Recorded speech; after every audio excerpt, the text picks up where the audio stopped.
E aí, Dev Raiz, beleza? Bem-vindo a mais uma daquelas conversas direto da trincheira. Hoje, o papo é sobre um cenário que, olha, quem nunca passou, um dia vai passar. A gente vai mergulhar de cabeça na jornada para resolver um bug crítico em produção. Mas não é só mostrar a solução, não. A gente vai junto, passo a passo, explorando as hipóteses, os becos sem saída e, claro, os aprendizados. Então, imagina a cena. Tá tudo quieto e, de repente, o alerta estoura no Slack. A monitoria começa a piscar em vermelho, o time todo para. E a bomba cai no nosso colo. É agora. E esse tipo de desafio não tem receita de bolo no Google, né? Cada caso é um caso, depende da arquitetura, do legado. É nessas horas que o profissional de verdade se destaca. O problema é esse aí. Vago. Tá lento, tá instável. E agora? A primeira coisa que vem na cabeça é, sei lá, uma query pesada no banco. Mas, pera lá, pode ser tanta coisa. Pode ser a serialização de dados, um gargalo na rede ou até o jeito que a aplicação sobe. O primeiro passo é sempre investigar. E é exatamente isso que a gente vai fazer junto agora. Certo. Com o problema na mesa, o primeiro passo é criar uma hipótese. A gente fuçou os logs, olhou as ferramentas de monitoramento e o nosso faro apontou para um trecho específico do código. Vamos dar uma olhada mais de perto? E tá aí o nosso primeiro suspeito, um Fat Controller, o famoso controller monstro. Cara, isso é um antipadrão clássico em projetos que crescem sem muito planejamento. É super conveniente na hora de codar, né? Joga tudo ali dentro e funciona. Só que essa conveniência cobra um preço altíssimo em performance e principalmente para dar manutenção depois. Testar um negócio desses é um pesadelo e qualquer mudancinha vira um risco gigante. Bom, então a nossa primeira ação é atacar esse monstro. A gente vai introduzir uma camada de serviço, ou Service Layer. E a ideia aqui não é só seguir um padrão da moda, mas sim aplicar um princípio que é a base de tudo: separação de responsabilidades. Controller, cara, é para receber requisição e devolver resposta. Model é para falar com o banco. E os Services, eles ficam no meio, orquestrando a lógica de negócio que conecta tudo. Agora, olha que beleza essa transformação. Olha a clareza que a gente ganha. Antes, o controller era um verdadeiro faz-tudo. Agora, ele virou um maestro. Ele só recebe o pedido e delega para o especialista, que no caso é o nosso User Service. Toda aquela lógica complexa saiu de um lugar que era horrível de testar e foi para uma classe limpinha, dedicada, isolada. É outra vida. E para construir essa camada do jeito certo, a gente segue alguns princípios básicos. Cada serviço com uma única responsabilidade. O User Service não tem que saber de pagamento. E injeção de dependência é nossa melhor amiga, deixa tudo testável. E uma regra de ouro: se o serviço está ficando com mais de 300, 400 linhas, desconfia. Provavelmente ele está fazendo coisa demais e precisa ser quebrado em serviços menores. Beleza, a gente isolou a lógica, o código está muito mais limpo, mas, como em toda boa jornada de dev, quando a gente resolve um problema, muitas vezes aparece outro.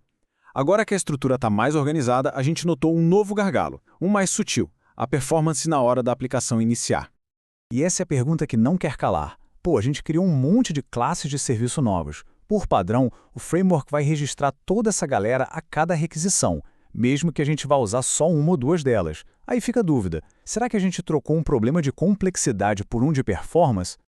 A resposta para isso está numa otimização muito poderosa, mas que, surpreendentemente, muito dev ignora: os Deferrable Providers. Em vez de carregar tudo de uma vez, a gente basicamente fala para o framework: ó, esse provedor aqui, com todos os serviços dele, só carrega se alguém realmente pedir por um deles. É o famoso carregamento sob demanda. E o impacto disso é absurdo. Dá uma olhada nesse gráfico. Ele mostra o tempo de inicialização da aplicação. Com carregamento padrão, cada serviço novo que a gente bota aumenta um pouquinho esse tempo. Com carregamento adiável, o impacto é quase nulo, porque a gente só paga o custo quando realmente usa o serviço. Em aplicações grandes, o ganho de performance é brutal. E já que a gente está com a mão na massa, refinando a estrutura, tem outra ferramenta sensacional no nosso cinto: o middleware. Ele funciona como um porteiro, um filtro na requisição. Um uso muito comum e eficaz é criar um que converte automaticamente o padrão de nomes do back-end, que geralmente é Snake Underline Case, por padrão do front-end, que costuma ser Camel Case, e o contrário também. Isso mantém os dois lados felizes e o código limpo. Ok, já melhoramos a lógica, já melhoramos a performance, agora vamos para a etapa final do nosso concerto. A gente vai passar de fazer funcionar para fazer do jeito profissional e sustentável. E para isso, a gente precisa falar sobre as respostas da nossa API. E isso aqui, pessoal, é muito sério. É uma tentação enorme simplesmente dar um return num objeto do Eloquent direto do controller. Funciona na hora, é rápido de fazer, mas é uma armadilha perigosíssima. Você acaba expondo a estrutura interna do seu banco de dados e, pior, pode vazar dados sensíveis sem querer, tipo hash de senha, token, qualquer coisa. A solução profissional para isso se chama API Resources. Pensa neles como um tradutor inteligente e muito educado. Ele pega o nosso model bruto que veio do banco e transforma num JSON bem estruturado, do jeitinho que a gente quer que o mundo exterior veja, expondo só os campos que a gente permite e no formato que a gente definir. E eles têm uns superpoderes. Com o método when, a gente pode, por exemplo, incluir um campo no JSON só se o usuário tiver uma permissão específica. Com o when_loaded, a gente evita aquele problema clássico de N+1 queries, incluindo um relacionamento só se ele já foi carregado previamente. Isso nos dá um controle absurdo para criar contratos de API seguros, eficientes e muito claros. E para fechar com chave de ouro, a gente padroniza a estrutura de toda e qualquer resposta da nossa API. Criar esse envelope padrão com data, message, erros e meta facilita demais a vida de quem vai consumir essa API. O time de front-end sabe exatamente o que esperar, seja num sucesso ou num erro. Previsibilidade é tudo. Ufa, chegamos ao fim da nossa saga. O bug foi esmagado, a aplicação está estável e o mais importante de tudo, a gente deixou o código muito melhor do que a gente encontrou.